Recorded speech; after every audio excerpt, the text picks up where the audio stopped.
Badem şərabla dolu, sinem sualla dolu. Ne üçün yazda açır gül, payız gələndə solur. Ne üçün bu dünyada xeyir de şer de olur. Bir ömür şen olanda o bir ömür qəmli olur. Badem şərabla dolu, sinem sualla dolu. Ne üçün yazda açır gül, payız gələndə solur. Ne üçün bu dünyada xeyir de şer de olur. Bir ömür şen olanda o bir ömür qəmli olur.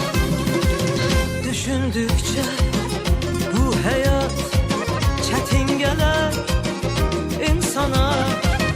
Bu hayat asan gelir düşüncesiz yaşayana.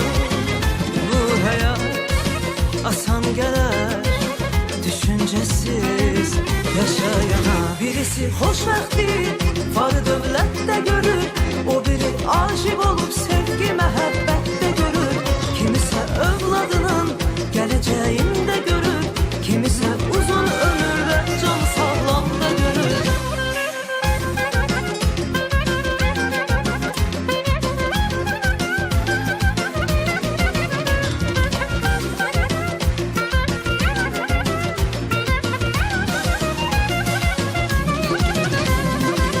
Düşündükçe bu hayat çetin gelir insana. Bu hayat asan gelir düşüncesiz yaşayana.